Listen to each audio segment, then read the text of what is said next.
The first time I suspected something was wrong at Metropolitan General Hospital was during a routine safety audit in the surgical wing. As chief of patient safety, I developed a habit of doing these walkthroughs personally, not trusting the sanitized reports that crossed my desk. Dr. Mitchell, a nurse, called out, hurrying to catch up with me. "There's something you should see in OR3. I'm Dr. Sarah Mitchell, and for the past 8 years, I've dedicated my life to keeping patients safe at one of Boston's largest hospitals.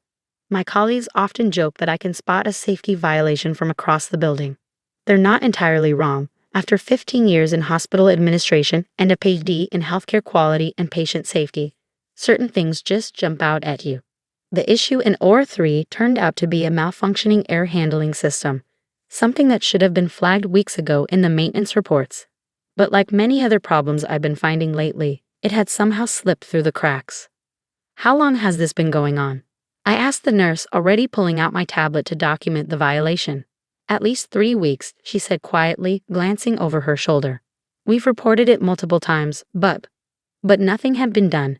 It was becoming a familiar pattern, one that had started shortly after Richard Harrison took over as hospital director 6 months ago. I'd noticed the changes immediately, subtle at first, then increasingly obvious. Maintenance requests delayed, safety protocols streamlined, staff training sessions shortened, all in the name of efficiency and cost-cutting. "I'll take care of it," I assured the nurse, adding the violation to my growing list. "And thank you for bringing it to my attention." Back in my office, I pulled up the maintenance records. The air handling system issue had indeed been reported, multiple times. But each report had been marked as non-critical and pushed back in the queue. It was the same story with dozens of other safety issues I'd documented over the past few months. A knock at my door interrupted my review. Dr. Jessica Torres, head of surgery, stood in the doorway, her expression grim. "Sarah, we need to talk about what happened in OR7 yesterday." My stomach tightened. I'd been waiting for this conversation since receiving the incident report this morning. A patient had developed a post-operative infection, the third such case in 2 months. The new sterilization protocols? I asked if I already knew the answer. Jessica nodded, closing the door behind her. "They're not working, Sarah. The shortened cycle times, the reduced chemical concentrations. We're seeing contamination rates we haven't had in years." "I know." I pulled up the statistics on my computer, showing her the trend lines I've been tracking. Infection rates are up 47% since the new protocols were implemented. I submitted 3 reports to Harrison about it. "Let me guess. He said it was within acceptable parameters?" I smiled grimly. His exact words were well within industry standards, but he's using outdated benchmarks. The current safety standards are much stricter. "What are we going to do about it?" "I'm preparing a comprehensive report for the next board meeting. Every incident, every violation, every cost-cutting measure that's compromised patient safety. It'll be hard to ignore the numbers." Jessica leaned forward, lowering her voice. "Be careful, Sarah. Harrison has the board wrapped around his finger. All they see are the cost savings and efficiency metrics." She wasn't wrong. Since taking over, Harrison had cut operating costs by 15%, a feat that had earned him glowing praise from the hospital board. What they didn't see were the corners being cut to achieve those savings. After Jessica left, I spent hours compiling data for my report. The patterns were clear and disturbing. Increased infection rates, longer recovery times, more post-operative complications, all coinciding with Harrison's efficiency improvements. But I needed more than just statistics. I needed concrete evidence that would force the board to act. Over the next week, I dug deeper into the hospital's records. What I found was worse than I'd imagined. Harrison wasn't just cutting corners, he was systematically dismantling safety protocols that had taken years to build. The sterilization issues were just the tip of the iceberg. Maintenance schedules had been stretched dangerously thin. Staff training hours had been slashed. Quality control checks had been reduced to the bare minimum required by law, and sometimes not even that. I documented everything meticulously, building a case that no one could ignore. But Harrison wasn't stupid. He must have noticed my investigations, my detailed questions, my careful documentation of every violation. The confrontation came sooner than I expected. It was late evening, and I was reviewing staff rotation schedules when Harrison burst into my office, his face flushed with anger. "What the hell is this?" He slammed a document onto my desk, a copy of the preliminary report I'd been preparing for the board. That, I said calmly, is a comprehensive analysis of patient safety metrics since your new protocols were implemented. This is garbage, he spat. Cherry-picked data designed to undermine my authority. Do you have any idea how hard I've worked to make this hospital efficient? Efficient at what cost? I stood up, meeting his glare. The infection rates in OR7 alone are well within acceptable parameters. He cut me off. You and your obsession with gold standard protocols are costing this hospital millions. Do you know how much money we've saved with the new sterilization procedures? Do you know how many patients have developed infections because of those procedures? His face darkened. Watch yourself, Dr. Mitchell. Your position here isn't as secure as you think. Is that a threat? It's a reality check. The board meeting is in 2 days. If you present this report, if you try to undermine everything we've accomplished, everything you've accomplished, I corrected him. And what exactly is that? Cutting costs by compromising patient safety, trading people's lives for profit margins? Harrison's smile was cold. You really don't get it, do you? This is a business, Sarah. A business that was hemorrhaging money before I took over. Sometimes difficult decisions have to be made. Not with people's lives. He straightened, adjusting his tie. I'm giving you a chance here. Withdraw the report. Get on board with the program. Otherwise what? You'll fire me for doing my job? For protecting patients? For being unable to adapt to necessary changes? For refusing to embrace modern healthcare management practices? For being, quite frankly, obsolete? I looked at him for a long moment, seeing him clearly for the first time. He wasn't evil. Not really. He was just a man who had lost sight of what healthcare was supposed to be about. The report stays, I said quietly. The board needs to know the truth. Then you leave me no choice. He pulled an envelope from his jacket and dropped it on my desk. Your services are no longer required at Metropolitan General. I opened the envelope. Termination papers, effective immediately. The reasons listed were vague enough to sound plausible. Failure to adapt to organizational changes, resistance to efficiency improvements, insubordination. Your XCSSIV safety PROTOCOLs are costing US money, he shouted, his composure finally cracking. We can't afford your outdated idealism anymore. I looked at the papers, then back at him, feeling strangely calm. You know what we really can't afford, Richard? The lawsuits that will come when people start dying from preventable infections. The investigations that will follow when someone finally looks closely at what you've been doing. Get out, he snarled. Security will escort you to clear your office. I stood slowly, gathering my personal tablet, my own device, not the hospital-issued one. Of course. But Richard? You might want to postpone that board meeting tomorrow. Why's that? I smiled, thinking of the detailed records I'd been compiling, the evidence I gathered, the witnesses I prepared. Because the medical board will be very interested in what I have to show them. His face paled slightly. You wouldn't dare. Watch me. I walked to the door, then turned back. You know what the funny thing is? All those safety protocols you called excessive. They weren't just protecting patients. They were protecting you too. As security escorted me out of the building, I could feel Harrison watching from his office window. He thought he'd won, thought he'd silenced another troublesome idealist who didn't understand the realities of modern healthcare. But he'd forgotten something crucial about patient safety professionals. We document everything. And tomorrow, those documents would tell a story that not even the hospital board could ignore. In my car, I pulled out my phone and made 3 calls. The first was to my lawyer, confirming our meeting first thing in the morning. The second was to Dr. Torres, who had been quietly gathering her own evidence from the surgical department.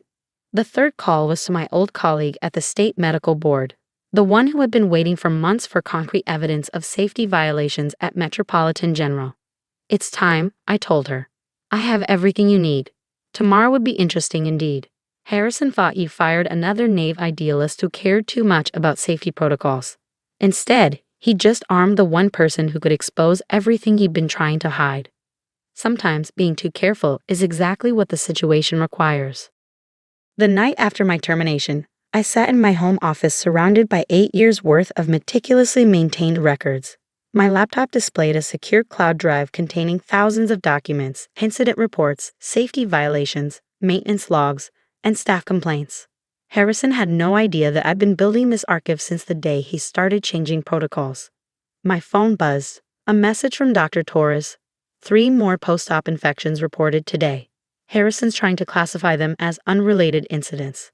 I added this information to my growing file, remembering the conversation I'd had with Jessica Torres 4 months ago when we first noticed the spike in infection rates. Document everything, I told her then. Every infection, every complication, every deviation from standard protocols. And make copies. Lots of copies. She had done exactly that, as had dozens of other healthcare professionals throughout Metropolitan General. They'd seen what was happening under Harrison's leadership, and they trusted me enough to share their concerns and their evidence. At 7 a.m., I met with my lawyer, David Cohen, in his downtown Boston office. He'd already reviewed most of my documentation, but the new files from the past week made him raise his eyebrows. "This is more serious than we thought," he said, studying the infection rate charts. "These numbers, if these had been reported properly to the medical board." "They were reported," I corrected him. "Harrison just found ways to classify them differently. Split them into separate categories, spread them across departments so the pattern wouldn't be obvious." David nodded, making notes.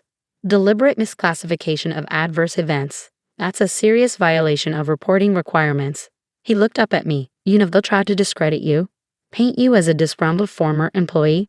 I smiled, pulling out another file. "That's why I have this. Every email, every memo where I raised concerns about the safety protocols. Every response where Harrison dismissed those concerns. And most importantly, I handed him a USB drive, recorded conversations from staff meetings where he explicitly ordered supervisors to implement these dangerous policies." "You recorded the meetings?" "Massachusetts is a one-party consent state," I reminded him. "And as chief of patient safety, documenting safety-related discussions was part of my job description." David let out a low whistle. "Harrison really didn't know who he was dealing with, did he?" "No, he didn't. He'd seen me as another bureaucratic obstacle, someone too focused on rules and regulations to understand the bigger picture of hospital management. What he hadn't realized was that patient safety professionals are trained to see the biggest picture of all, the human cost of cutting corners." At 9 a.m., I met with Dr. Catherine Sullivan from the State Medical Board. I'd known Catherine for 15 years, since our residency days. She'd gone into medical regulation while I focused on hospital safety, but we'd stayed in touch, sharing concerns about the increasing pressure on hospitals to prioritize profits over patient care. "My God, Sarah," she said, paging through my reports. "The sterilization protocols alone. How did he think he could get away with this?" "Because he almost did," I admitted. "He was smart about it, never making changes that would obviously violate regulations. Just small adjustments, each one seemingly insignificant on its own. But in combination, they created a perfect storm. Reduced sterilization times, diluted cleaning solutions, shortened inspection protocols, all while maintaining just enough documentation to seem compliant." Catherine's face hardened as she read the infection statistics. 3 deaths from post-operative infections in the past month alone. And these were classified as complications due to pre-existing conditions, I quoted bitterly. Harrison found a way to blame every incident on something other than his cost-cutting measures. She set down the reports and looked at me seriously. "You know what will happen when we open a formal investigation? The hospital's reputation will suffer," I finished. "I know. I've worked there for 8 years, Catherine. I care about Metropolitan General, but I care more about the patients who trust us with their lives." She nodded slowly. "The medical board meets at 2 p.m. I want you there to present this evidence personally." As I left her office, my phone buzzed again. A message from Tom Parker, head of hospital maintenance. "Harrison's in the maintenance office, ordering us to update the service logs. What do you need me to do?" I smiled grimly. Even now, Harrison was trying to cover his tracks. "Don't interfere," I texted back. "But document everything he changes. Take pictures of the original logs first." The next few hours were a blur of preparation. I met with Dr. Torres and other department heads who had agreed to testify about the safety violations. Each brought their own documentation, their own stories of how Harrison's policies had endangered patients. Maria Gonzalez, head surgical nurse, had kept a personal log of every infection that could be traced to the new sterilization protocols. Dr. James Wu from emergency medicine had documented how reduced maintenance on critical equipment had led to failures during crucial procedures. At 1:30 p.m., we gathered in the medical board's waiting room. Harrison wasn't there yet. He probably thought he had at least another day before I could organize any kind of response to my termination. Dr. Mitchell, a board assistant appeared. We're ready for you. I stood gathering my materials. Dr. Torrey squeezed my arm supportively. Given health, Sarah. Inside the boardroom, Catherine was already seated with the other board members. Their faces were serious as I began setting up my presentation. At 1:45, the door burst open. Harrison strode in, his face flushed. What is the meaning of this? I wasn't notified of any board hearing.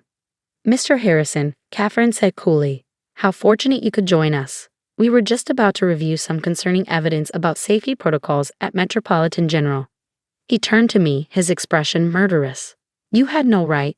Actually, I interrupted calmly. As Chief of Patient Safety, I had every right and responsibility to report safety violations to the proper authorities.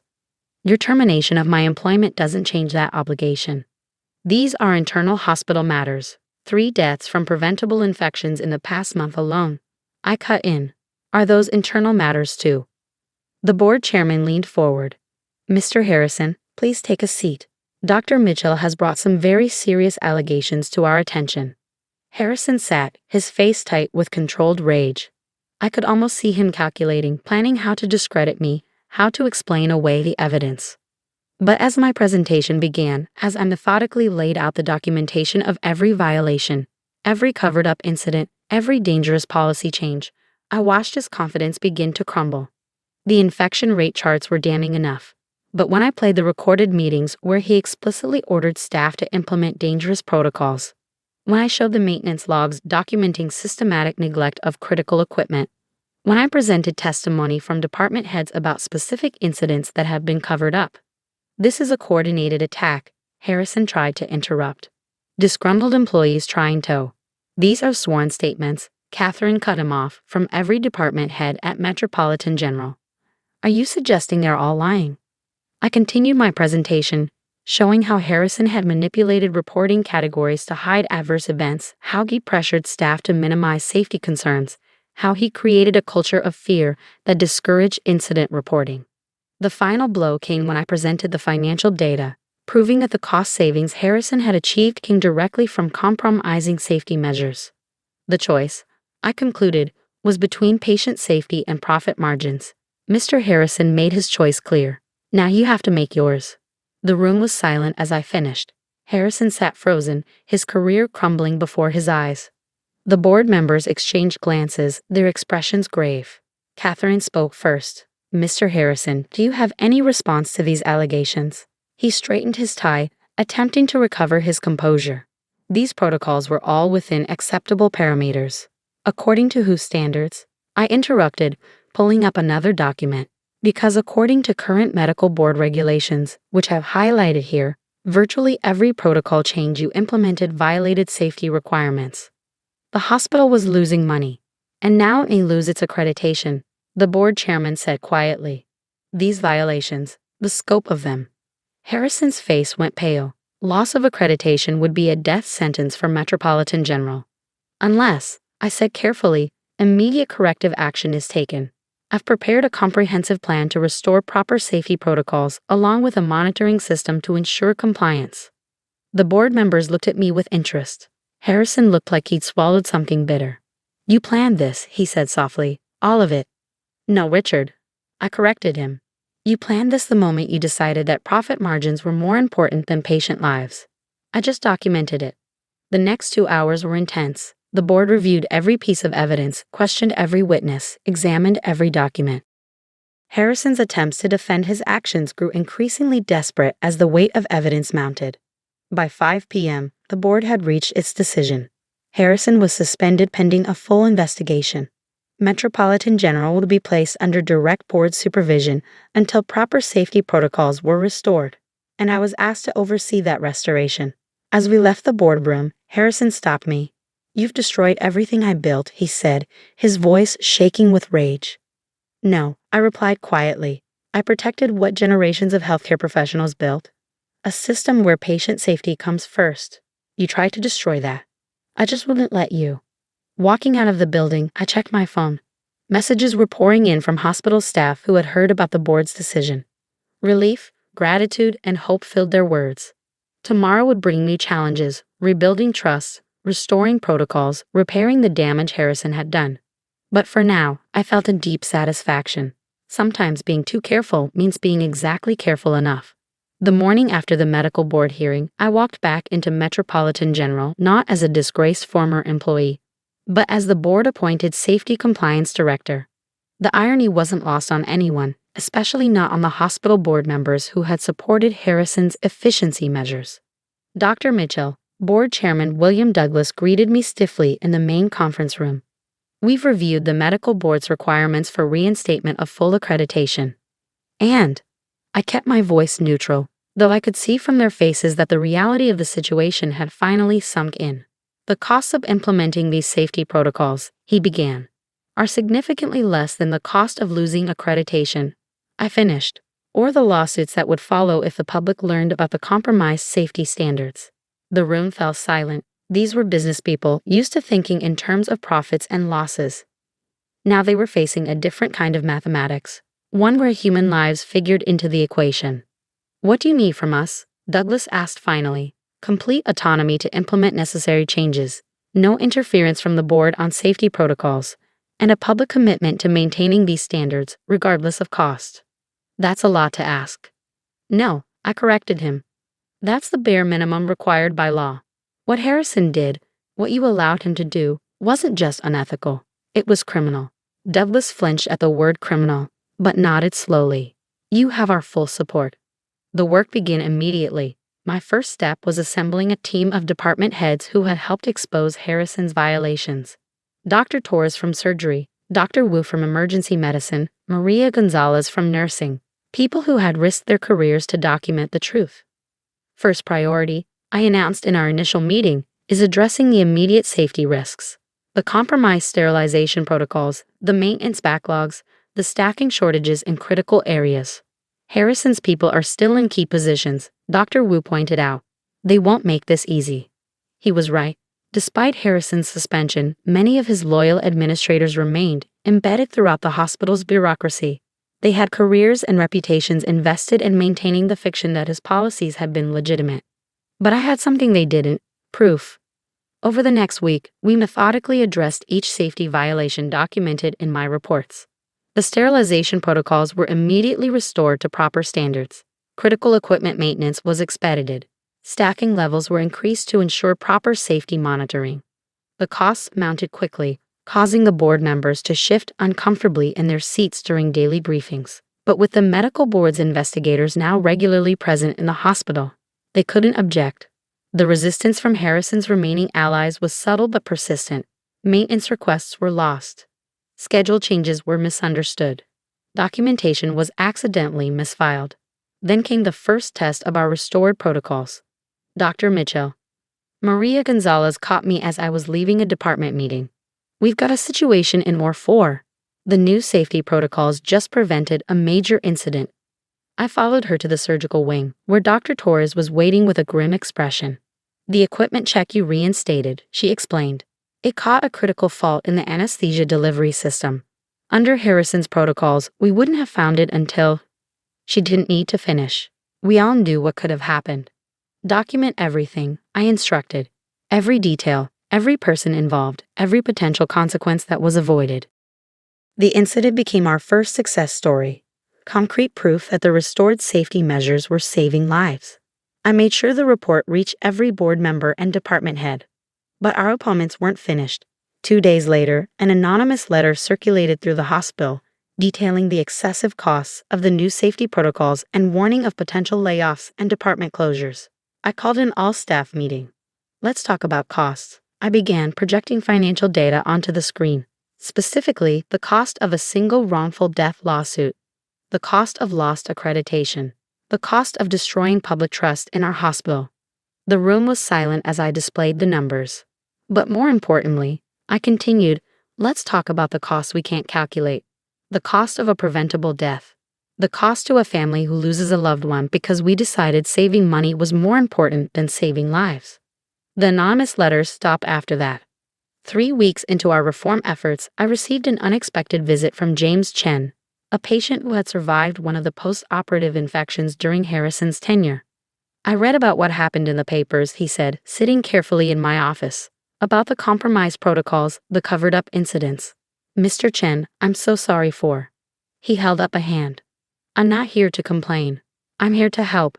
I'm a lawyer specializing in healthcare compliance, and I think my experience as a patient here gives me a unique perspective. By the end of our meeting, we had outlined a patient advocacy program, a direct channel for patients to report safety concerns without fear of being ignored or dismissed. The changes weren't easy, and they weren't quick. Every day brought new challenges, new resistance, new attempts to compromise or circumvent the safety protocols. But we had something Harrison never understood: the support of the people who actually did the work. Nurses, doctors, technicians, maintenance staff. They had all seen the consequences of compromised safety standards. They became our eyes and ears, reporting violations, suggesting improvements, maintaining the standards we'd fought to restore. 6 months after the medical board hearing, we received the official report on our progress. The hospital had not only met all requirements for maintaining accreditation, but had exceeded them in several areas. Patient safety metrics are above national averages, Catherine told me during her final inspection. Infection rates are down 60%. Equipment failure incidents have been virtually eliminated. And the costs? I asked, thinking of the board's initial resistance. She smiled. Actually decreased in the long run. Turns out preventing complications is cheaper than dealing with their consequences. Harrison's criminal trial began that winter. The evidence we gathered led to multiple charges of criminal negligence and fraud. As I testified about the systematic dismantling of safety protocols, I couldn't help but think about how differently things might have turned out if he'd succeeded in silencing me. 1 year after my termination, I stood in the same surgical wing where I first discovered the problems with the air handling system. The maintenance logs show regular checks, proper documentation, immediate response to any issues. Dr. Torres joined me on my rounds, now serving as both Chief of Surgery and Deputy Safety Director. Remember what Harrison used to say? She asked. Safety protocols are just bureaucratic obstacles. I nodded, checking the latest sterilization records. Now we know they're the foundation everything else is built on. The hospital had changed profoundly. Safety wasn't just a department or a set of protocols anymore. It was part of the culture, integrated into every decision, every procedure, every aspect of patient care. Harrison's efficient policies had saved the hospital $15 million over 6 months. Our safety protocols had saved something more valuable: trust. Trust from patients, from staff, from the community. Last week, I received a letter from a patient's family. Their mother had undergone high-risk surgery at Metropolitan General. The procedure had gone perfectly, with every safety protocol followed exactly as designed. We chose your hospital, they wrote, because we heard about your commitment to patient safety. Thank you for showing us what that really means. I pinned the letter to my office wall, next to the termination notice Harrison had given me a year ago. Sometimes being too careful means being exactly what patients need. Metropolitan General became a model for other hospitals, proof that patient safety and financial stability aren't mutually exclusive. We developed training programs sharing our protocols and procedures with healthcare facilities across the country. The medical board used our case to strengthen safety regulations statewide, closing the loopholes Harrison had exploited. His trial led to new laws requiring greater transparency in hospital safety reporting. As for me, I still do my daily rounds, still check every protocol, still document everything. Some call it excessive caution. I call it doing my job. Because in healthcare, there's no such thing as being too careful when lives are at stake. Every safety check, every protocol, every documented incident is part of a system designed to protect the most vulnerable. Patients who trust us with their lives. Harrison never understood that. He saw safety protocols as obstacles to efficiency, barriers to profit. What he didn't see was that they're actually the foundation of everything we do in healthcare. Without them, we're not just risking lawsuits or accreditation, we're risking the very thing we're sworn to protect: human life. Today, Metropolitan General stands as proof that doing the right thing isn't just morally correct, it's also good business. Our patient satisfaction scores are at record highs. Our complication rates are among the lowest in the state, and our costs, well, it turns out that preventing problems is a lot cheaper than dealing with their consequences. Sometimes I think about Harrison serving his sentence and probably still believing that I was just an obstacle to his vision of efficient healthcare. He never understood that true efficiency in healthcare isn't about cutting corners. It's about getting things right the first time, every time. Because in the end, the price of safety isn't measured in dollars and cents. It's measured in lives saved, complications prevented, and trust maintained. And that's a price worth paying every single time.